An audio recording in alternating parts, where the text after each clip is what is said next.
Welcome to the deep dive.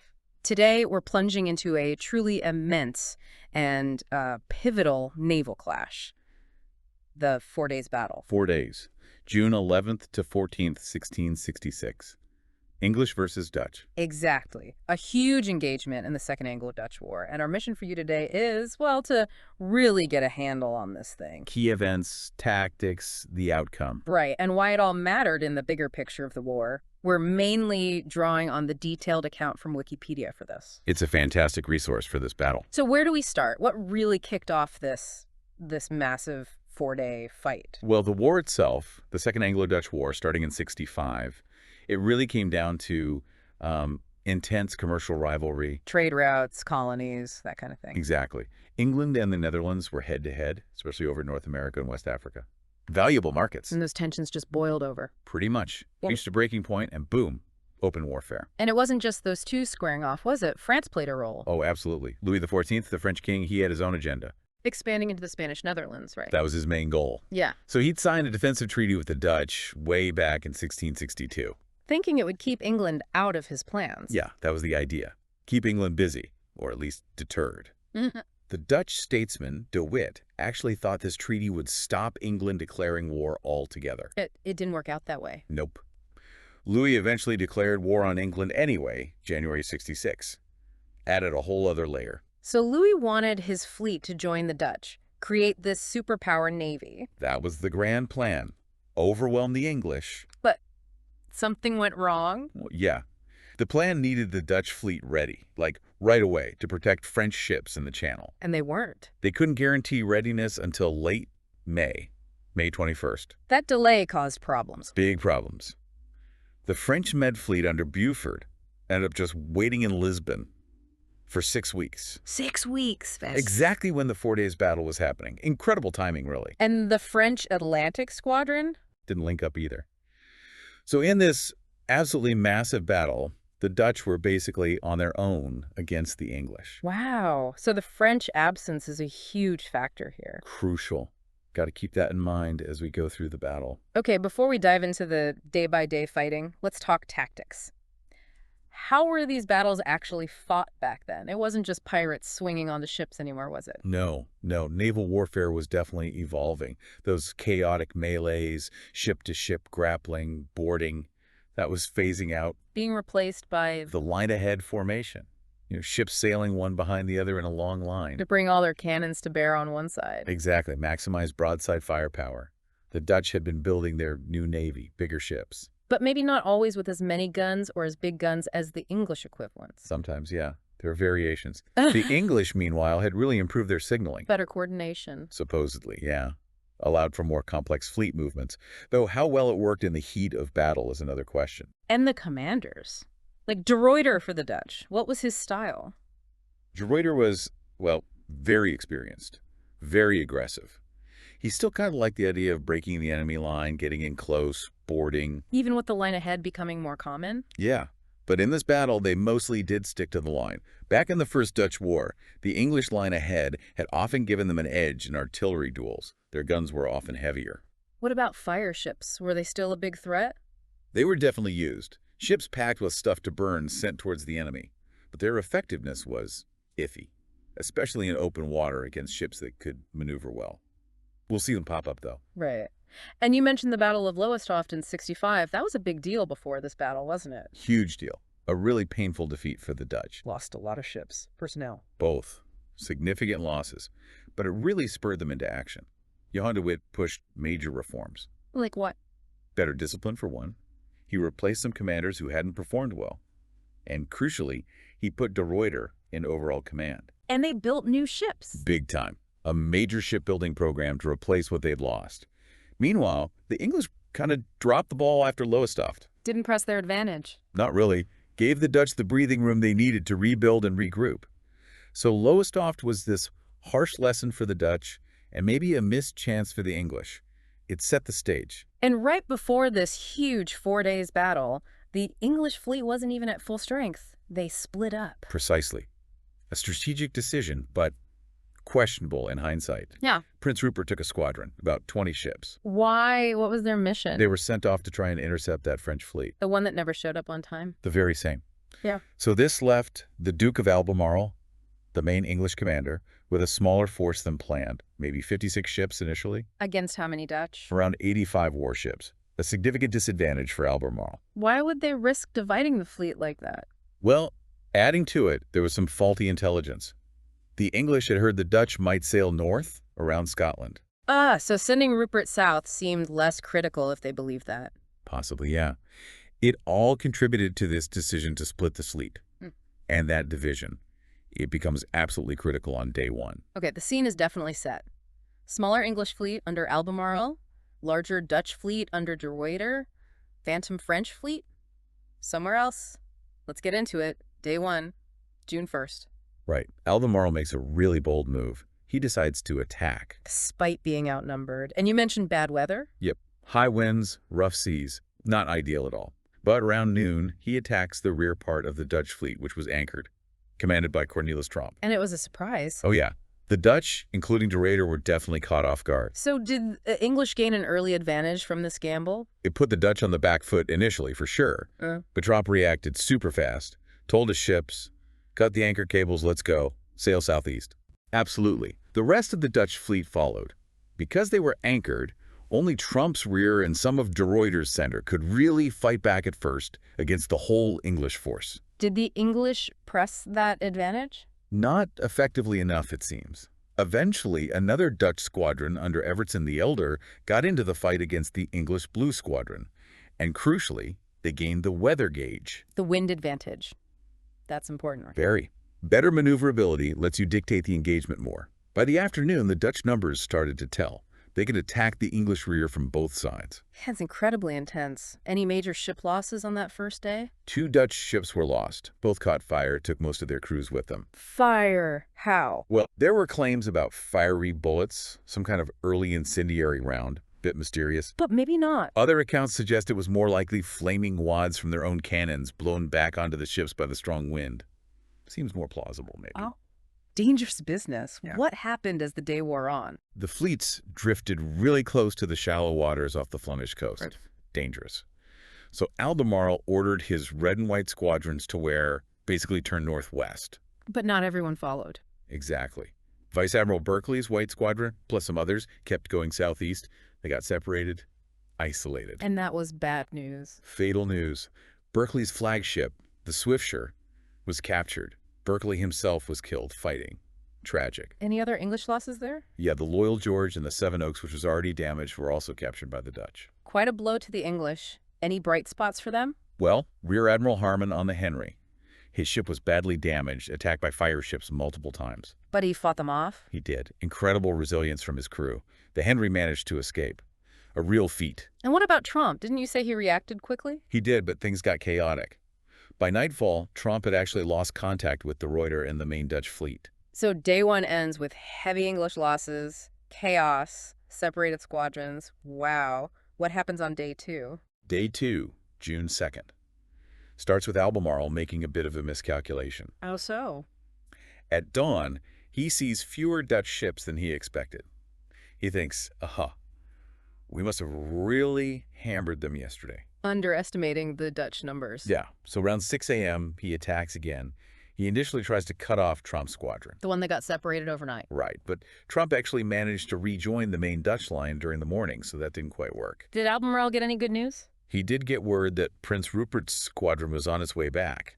He naturally assumed reinforcements were close. But they weren't actually there yet. Not yet. So the fighting continues. The fleets pass and repass each other. The wind was quite light, hampering things a bit. Any change in tactics? Well, De Ruyter signals for an all-out boarding attack, raises the red flag, go for close action. Aggressive.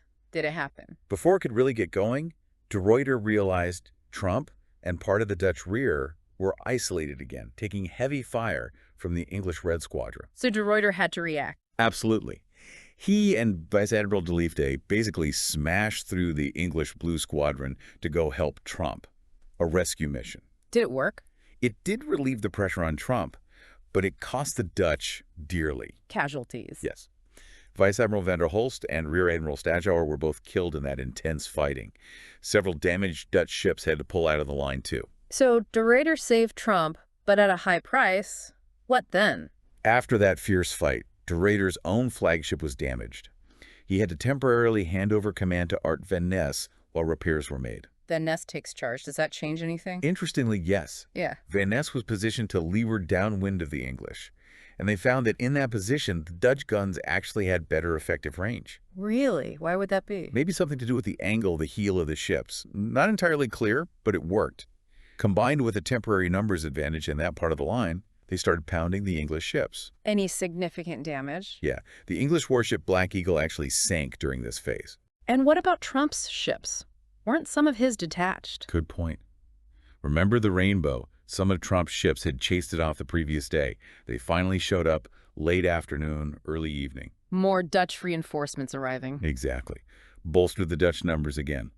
Seeing this, and with his own fleet pretty battered, Albemarle decided, time to retreat. Made sense. Did the retreat go smoothly? Not perfectly. Van Ness was apparently a bit slow giving the order, which actually let the English get a bit of a head start. A lucky break for the English. Did they lose any more ships withdrawing? They lost the St. Paul. So, end of day 2, more heavy fighting, losses on both sides, but still no knockout blow landed by either fleet. Incredible. Day 3 must have been nail-biting. English retreating, Dutch pursuing. Yeah, absolutely. Yeah. June 3rd. Yeah. The English retreat continues, but the wind is light initially. Making the chase slow. Yeah. The Dutch tried pursuing in line abreast, side by side, but it wasn't very effective against the English rear, because the English ships could use their stern chasers, the guns pointing backwards, to fire on the Dutch coming up behind them. Clever defense. It worked for a while. Around midday, the wind picked up. De Ruyter sent his master's ships ahead to try and catch the English. Did they manage it? The English rearguard, about 15 ships, were big and well-armed with those stern guns. They put up a really stubborn defense, holding off the Dutch for quite some time. And this is when Rupert finally appears. Yes. Just before 3 p.m., Rupert's squadron is spotted, heading north. Albemarle tries to maneuver his ships to join up with Rupert. And things go wrong again. Spectacularly wrong. They run aground on the Galloper sand. They sandbank. How? Their pilots made a mistake. They thought they were already past it, but they weren't. Several big ships hit the sand. Which ones? Albemarle's flagship, the Royal Charles, the Royal Catherine, and Vice Admiral Ayscu's flagship, the Prince Royal. Oh no! Did they get off? Royal Charles and Royal Catherine managed to refloat as the tide rose, but the Prince Royal was stuck fast, completely. Dutch ships surrounded it quickly. Ayscue tried to resist, but apparently his crew panicked. So he had to surrender. Yes, he surrendered to Tromp, a huge moment, capturing an English admiral of that rank at sea. It just didn't happen. Only time in the war. An incredible prize for Trump and the Dutch. What did they do with the Prince Royal? Tromp obviously wanted to keep it. It was a massive, powerful ship. De Ruyter initially agreed, but as the tide came in, they found the ship's rudder was badly damaged. It couldn't steer properly. And the rest of the English fleet was coming. Rupert had joined Albemarle now? Exactly. The combined English fleet was approaching. De Ruyter had orders from the Dutch government, the States General. If a captured prize was in a dangerous spot or couldn't be saved easily, burn it. So he ordered it burned, even though Trump wanted to keep it. Reluctantly, yes. De Ruyter followed his orders. The Prince Royal was set ablaze. Trump was apparently pretty unhappy about losing his big prize later on. I can imagine. So Rupert joins Albemarle. How many ships did the English have now? Back up to about 52 warships. Still outnumbered by the Dutch, who had around 69. But the English decide to fight again. They hold a council of war and decide, yes, battle resumes tomorrow.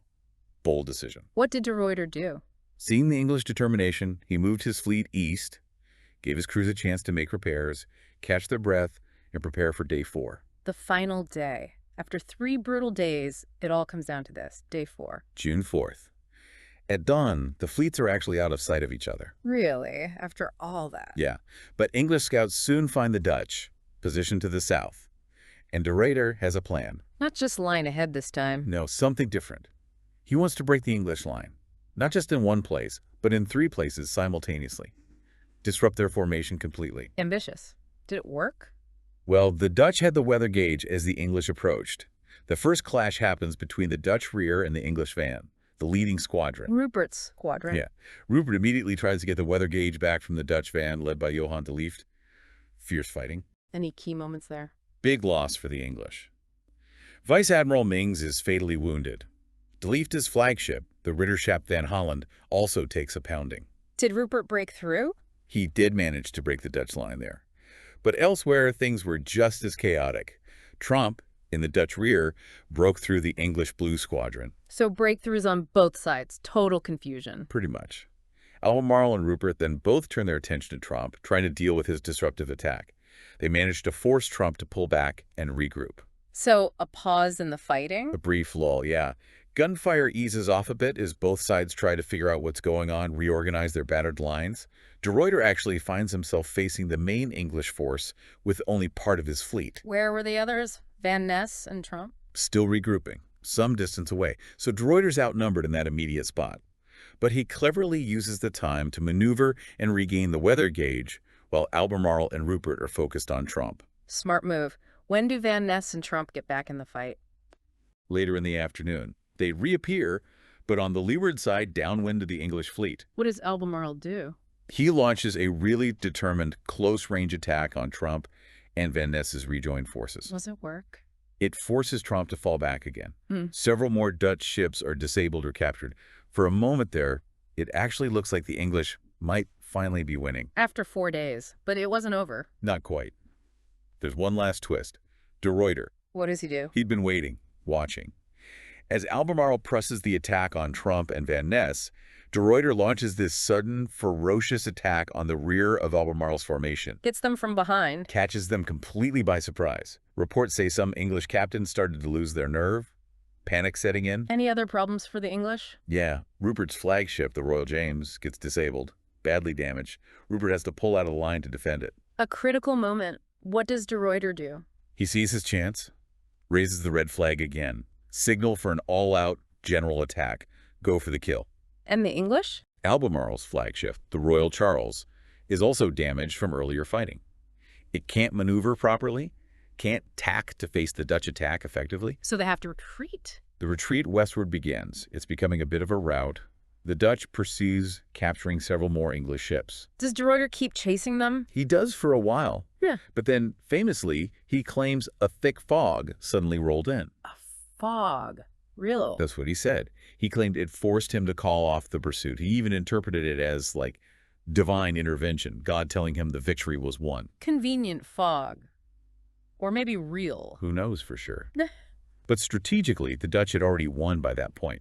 The English were broken and retreating. So, after 4 unbelievable days, a Dutch victory. A clear Dutch victory, yes. Hard fought, definitely. Mm. Remember, the English were outnumbered for the first 3 days. And they nearly pulled it off on day 2 and day 4. They had their moments, absolutely. Potential turning points where things could have gone differently. What about casualties? The Dutch actually lost more men, mainly because of those ships that burned on day 1. Those fires were devastating. In the French fleet never showing up. That was big. Huge. If the French had joined the Dutch, it could have been a truly catastrophic defeat for England. What about the tactics? The line ahead the Dutch tried. They adopted it, but maybe the discipline wasn't quite there across the board to execute it perfectly. Ironically, it was De Ruyter's more old-fashioned aggressive charges, especially on day 4, that really seemed to clinch it. How did they report the battle afterwards? Initially, both sides claimed victory. Happens a lot, right? It's Yeah. in the story. But the reality was the English fleet was badly damaged. Crippled, really. But only temporarily. Amazingly, yeah. They showed incredible ability to repair and refit. Within weeks, the English fleet was largely back in action, reinforced too. But what about the captured English sailors? You mentioned 1,800. Yeah, and interestingly, quite a few of them actually ended up joining the Dutch Navy afterwards. Switching sides. Wow. Did the Dutch follow up their victory effectively? Maybe they got a bit overconfident. De Ruyter tried an attack on the English in the Thames estuary later. Didn't work out. And the English got revenge. Pretty quickly, yeah. Just a few weeks later, the English won the St. James's Day battle. And then there was Holmes's Bonfire, a raid that burned a huge number of Dutch merchant ships. Big economic blow. What about the French and Dutch? Were they happy with each other after the non-appearance of the French fleet? Oh no. Lots of finger-pointing, mutual blame about the lack of coordination. Didn't help the alliance much. So even after this epic battle, the war just continued. Yep. Dragged on until 1667. Ended mostly because England was running out of money, and the Dutch really needed trade to resume. So no single knockout blow ever really happened. Despite all these huge battles like the 4 days, none of them truly settled the underlying issues. Those commercial rivalries just kept simmering. Has the battle been remembered? Definitely in the Netherlands. There was that big Dutch movie, Mikkel de Ruyter, in 2015 that featured it. Any other interesting takes? There's a quote from a contemporary Dutch poet, Constantijn Huygens. He was pretty cynical about the whole victory thing. Questioned what was really gained for all the cost and bloodshed. Puts it in perspective. It really is fascinating. The 4 days battle wasn't just ships firing cannons, it's about tactics changing, leadership, sheer endurance. Absolutely. And luck, weather, miscommunication, all playing huge roles. Like that fog at the end. Whether real or not, it shows how unpredictable factors can shape these massive events. It really does. It highlights that warfare isn't just about who has more ships or bigger guns. It's so much more complex. Strategy, morale, timing, chance. This has been an incredible deep dive. Thinking about the 4 days battle, how miscommunications, those strategic gambles like splitting the fleet, and even maybe that fog, how they all drastically shifted things. It makes you wonder, doesn't it? Definitely. What other huge naval battles throughout history might have turned out completely differently if just one or two of those unpredictable factors had changed? Something to really chew on.